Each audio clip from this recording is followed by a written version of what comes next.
الحمد للہ رب العالمین والصلاة والسلام علی سید الانبیاء والمرسلین اما بعد فاعوذ باللہ من الشیطان الرجیم بسم اللہ الرحمن الرحیم۔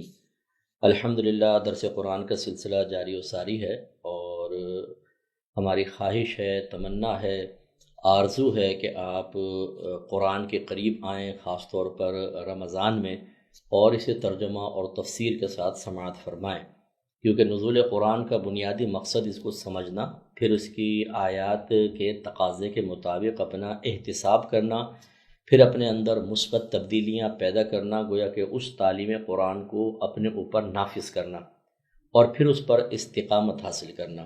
ہم جو رسمی طور پہ قرآن پاک کی تلاوت کرتے ہیں کہ نہ سمجھتے ہیں، اگر ترجمے سے پڑھ لیا تو تفسیر نہیں پڑھتے، تفسیر بھی پڑھ لی تو اپنا احتساب نہیں کرتے، اور احتساب بھی کر لیا تو چیز کو اپناتے نہیں ہیں، اور اپنا بھی لیا تو استقامت حاصل نہیں ہوتی ہے، اس طرح منزل حاصل نہیں ہوگی۔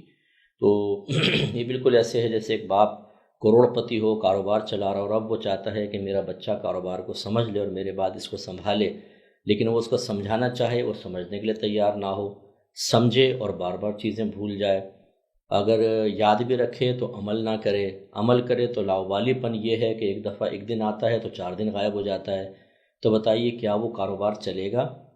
یقینی سی بات ہے کہ نہیں چلے گا۔ اسی طریقے سے جو اخروی تیاری ہے وہ ہمارے اس بیان کردہ طریق کے مطابق کریں گے تو کامیاب ہوں گے، ورنہ نقصان کے اندیشے ہیں۔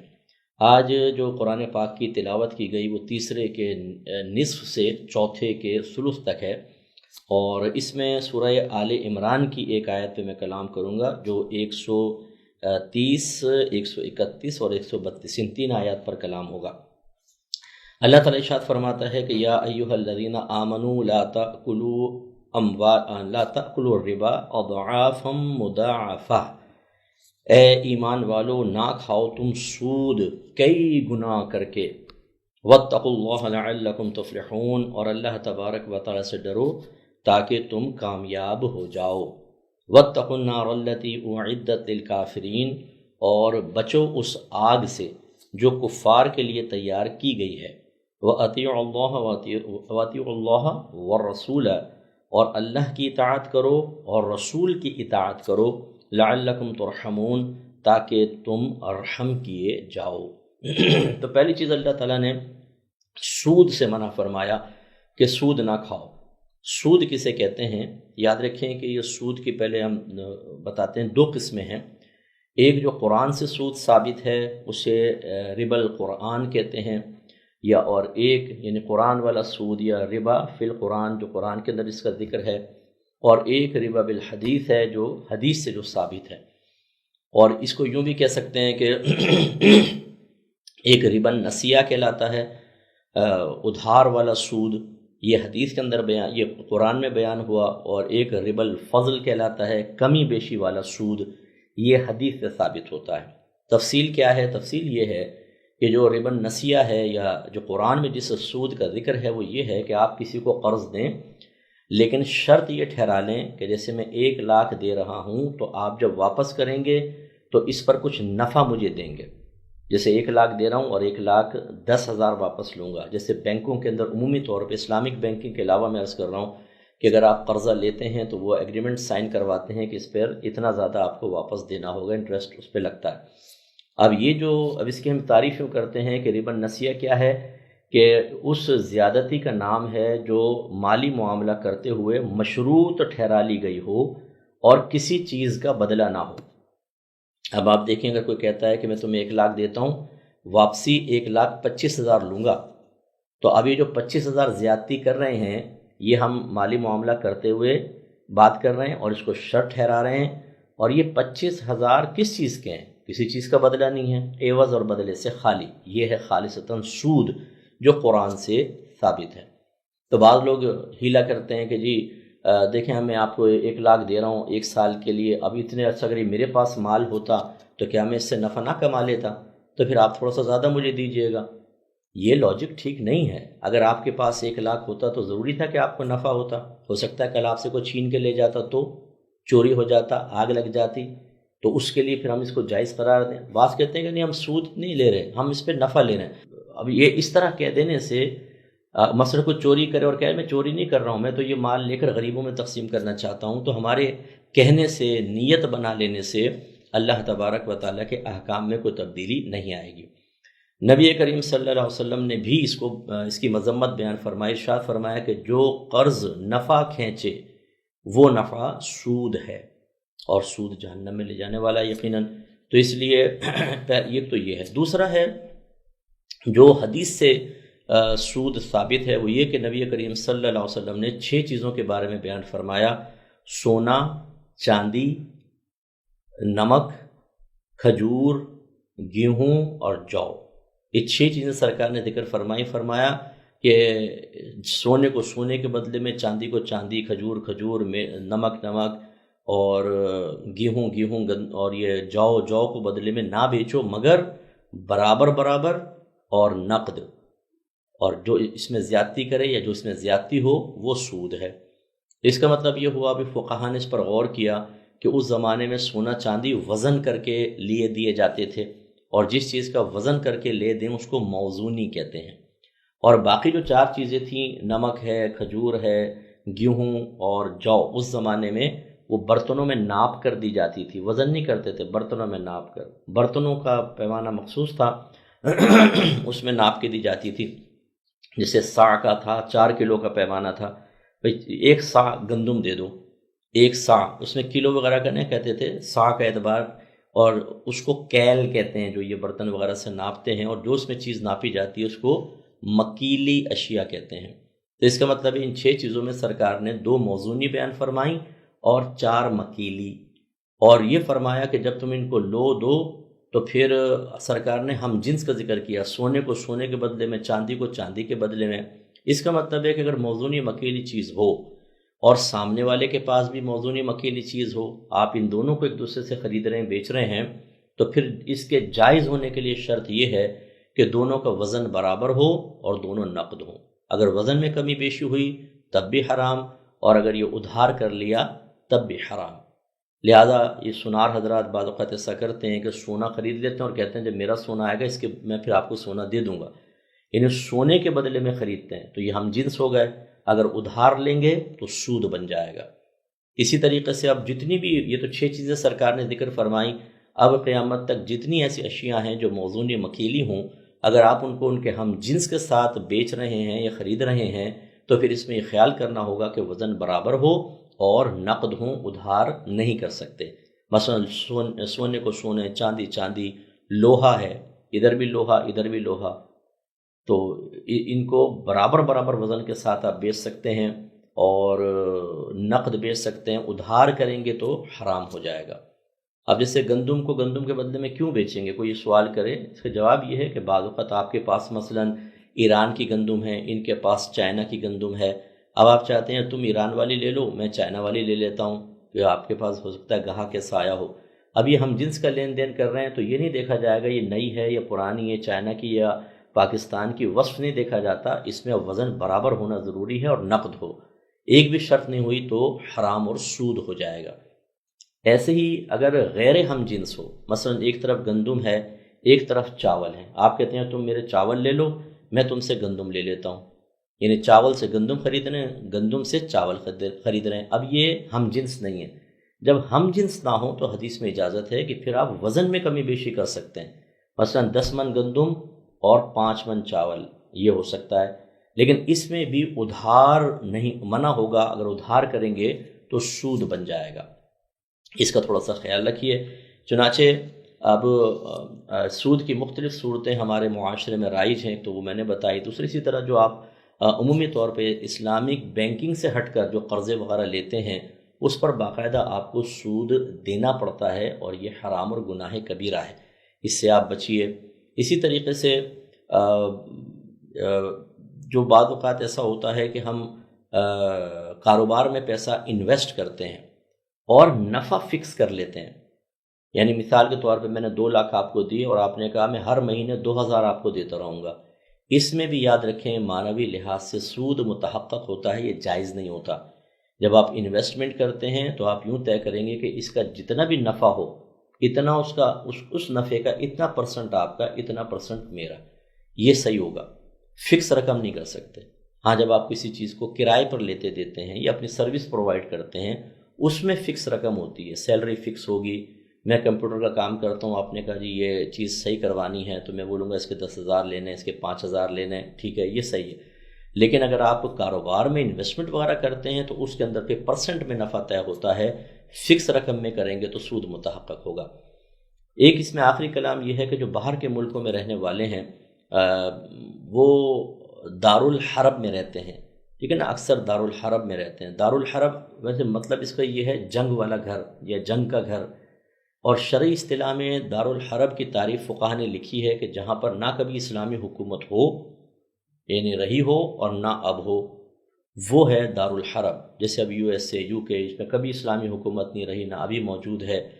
تو حدیث میں ہے یہ کہ حربی کافر، یعنی وہاں جو کافر رہے گا اس کو حربی کہیں گے، تو حدیث میں ہے کہ مسلمان اور حربی کافر کے درمیان سود جاری نہیں ہوتا ہے۔ لیکن باہر کے ملکوں کے اندر جو سود دیا جاتا ہے، یا بینکوں مورگیج پہ آپ گھر لیتے ہیں یا اور کوئی چیز لون وغیرہ لے رہے ہوتے ہیں، اب فقہا میں دو رائے ہیں اس میں، یا دو گروہ ہیں۔ ایک گروہ تو وہی ہے جو میں نے ابھی آپ کو بتایا، وہ کہتے ہیں دارالحرب ہے اور دارالحرب میں مسلمان اور کافر میں سود جاری نہیں ہوتا۔ ایسے علماء آپ کو ملیں گے جو کہیں گے آپ وہاں سے گھر لے سکتے ہیں، 1 لیں، 2 لیں، 3 لیں، مورگیج کے اوپر کوئی مسئلہ نہیں ہے، بینک سے لون لیں کوئی مسئلہ نہیں ہے۔ لیکن دوسرے جو ہیں وہ گروہ، جس میں ہم بھی شامل ہیں، میں بھی منع کرتا ہوں، ہم یہ کہتے ہیں کہ اصل میں پہلا جو دارالحرب تھا وہ مکہ تھا۔ غور کریں کہ مکے کے اندر اعلانیہ طور پہ آپ کچھ نہیں کر سکتے تھے۔ 13 سالہ مکی زندگی کی بات کر رہا ہوں، جس میں سرکار نے اعلان نبوت فرمایا اور اسلام کو چھپانے کا حکم دیا، وہ تھا دارالحرب، کہ پہلے مکے میں نہ اسلامی حکومت رہی نہ اس وقت موجود تھی۔ تو نبی کریم صلی اللہ علیہ وسلم نے وہاں سے ہجرت کا حکم دیا، کیونکہ وہاں اسلامی شعار قائم کرنا ممکن نہیں تھا، اور مدینہ منورہ تشریف لائے۔ تو وہاں پر جو تھا وہ دارالحرب تھا۔ تو جو ہم جیسے منع کرتے ہیں، جو علماء منع کرتے ہیں، وہ یہ کہتے ہیں کہ ویسا ہی اگر ماحول اب بھی کسی دارالحرب میں ہو تو پھر ٹھیک ہے، کافر اور مسلمان کے درمیان سود جاری نہیں ہوگا۔ ورنہ جیسے اب صورتحال ہے کہ USA UK کے اندر اور دیگر جو ممالک ہیں ان میں آپ مسجد قائم کر سکتے ہیں، نمازیں پڑھ رہے ہیں، آپ عید پڑھ رہے ہیں، بقرہ عید ہے، عید میلاد النبی کا جلوس نکال رہے ہیں، تو اب یہ وہ مکے والی صورتحال تو نہیں ہے۔ تو لہٰذا کہنا یہ چاہیے کہ وہ جگہیں اب دارالکفر ہیں، اور حکم کے اعتبار سے دیکھیں تو دارالاسلام ہے، کہ جیسی اسلام میں اسلامی ممالک کے اندر مذہبی آزادی ہوتی ہے، ویسی وہاں تقریباً مذہبی آزادی حاصل ہے، اس لیے احتیاط کرنی چاہیے۔ تو ہم منع کرتے ہیں کہ وہاں پر مورگیج پہ آپ گھر نہیں لے سکتے، سود متحقق ہوگا اور اس میں غریب تو ہو سکتی ہے، کیونکہ اب جب یہ دارالکفر ہو گیا، حرب نہ رہا، تو اس کے کافر میں بھی تبدیلی پیدا ہوگی کہ خالصتاً وہ حربی کافر نہیں رہا، اور حدیث میں تو حربی کافر کے بارے میں حکم دیا گیا ہے، اس لیے احتیاط کی جائے، یہی بہتر ہے۔ تو یہ کچھ صورتیں، اور بھی بہت ساری صورتیں ہو سکتی ہیں، لیکن میں اسی پر اکتفا کرتا ہوں کہ آپ بہرحال خلاصہ کلام یہ ہے کہ یہ تو جو میں نے بیان کی تفصیل، اس کو 1-2 دفعہ اور سن لیں تو آپ کو اور بھی سمجھ میں آئے گی۔ اور اس کے علاوہ اگر آپ کوئی بھی لین دین کرنا چاہتے ہیں مالی لحاظ سے، تو ضرور مفتیان کرام سے رجوع کریں۔ کوئی بھی اہل سنت کا دارالعلوم آپ کے قریب ہو، ان سے آپ رابطہ کریں، یا ہم سے کر لیں۔ ہمارے آفیشیل یہ نمبر چل رہے ہیں اس پہ، تو اس سے آپ رابطہ کر سکتے ہیں، یا دارالافتاء سے فتویٰ لیں، پھر آپ انویسٹمنٹ کریں، پھر آپ مالی لین دین آپس میں کریں، خصوصی طور پر جو موزونی اور مکیلی اشیاء کا ہے اور انویسٹمنٹ، اس میں خاص طور پہ آپ کو احتیاط کرنی چاہیے، اور علماء سے اجازت لینے کے بعد پھر عملی قدم اٹھائیں۔ ورنہ میں ایسے لوگ ملتے ہیں کہ 10 سال سے سود کھا رہے ہیں، حرام کھا رہے ہیں، پھر وہ کہتے ہیں وہ صاحب ہم نے تو ایسی بس کر لیا تھا، اب خیال آیا کہ پوچھ لیں۔ جب پوچھتے ہیں تو پتہ چلتا ہے کہ آپ تو عرصے دراز سے حرام کھا رہے تھے۔ جیسے سیونگ سرٹیفکیٹس وغیرہ لے لیتے ہیں، قومی بچت اسکیم میں پیسہ ڈال دیتے ہیں، آپ کا پیسہ ادھر جاتا ہے اور اس پر آپ کو سود دیا جا رہا ہوتا ہے۔ اب لوگ کہتے ہیں جی وہ بیوہ تھیں، ان کو پیسہ شوہر کی وراثت ملی تھی، بیچاری کیا کرے، اس نے اس میں ڈال دیا۔ یعنی کیا مطلب؟ مجبوری کا مطلب ہے آپ سود کی طرف بڑھ جائیں گے۔ جتنی بھی زنا کر رہی ہیں عورتیں جو جسم فروشی کا کام کرتی ہیں، آپ ان سے پوچھیں، وہ ایک ہی بات کہیں گی، ہمیں نہ جاب مل رہی ہے نہ کچھ، ہم کیا کریں اس کے علاوہ، اپنے گھر بھی تو چلانا ہے۔ تو کیا ان کو عذر قبول کر لیا جائے؟ ایسے جب آپ چوروں کو پکڑتے ہیں یا گن پوائنٹ پہ موبائل چھیننے والے کو پکڑتے ہیں، وہ بھی یہ کہتا ہے کہ یہ نوکری تھی نہ کچھ، گھر میں فاقے ہو رہے تھے، میں کیا کرتا، میں یہ کر رہا ہوں۔ تو اگر حرام کے لیے اس طرح کے آزار قبول کیے جائیں پھر تو حکم شرع ختم ہو جائیں گے بالکل۔ اس لیے کوئی بیوہ ہو، چاہے کوئی بوڑھے شخص ہیں جی 70 سال کے ہو گئے، اب کہاں میں پیسے انویسٹ کروں گا، ایسا نہ ہو کہ کوئی کھا جائے تو اس میں ڈال دیا۔ یعنی آپ کو یہ تو فکر ہے کہ میرا مال کھا جائے گا تو میں کیا کروں گا، یہ فکر نہیں ہے کہ جو سود کھا کے آخرت میں حساب دوں گا تو کیا کروں گا، عذاب قبر ہوگا تو کیا کروں گا، بری موت آئے گی تو کیا کروں گا، میدان معاشر میں ذلیل و رسوا ہوں گا تو کیا کروں گا، اگر اللہ ناراض ہوا اور اس نے جہنم میں ڈال دیا تو کیا کروں گا۔ یعنی سوچ اور فکر یہ ہے دنیا بہتر ہو جائے، دنیا کا کچھ نہ بگڑے، آخرت چاہے تباہ ہو جائے، میں کوئی پرواہ نہیں ہے۔ یہ غلط رویہ ہوتا ہے، اس کا ذرا خیال رکھیے۔ اب آگے دیکھیے کہ اللہ تعالیٰ نے فرمایا وَاتَّقُوا اللَّهَ لَعَلَّكُمْ تُفْلِحُونَ، اور اللہ تعالیٰ سے ڈرو تاکہ تم فلاح پا جاؤ۔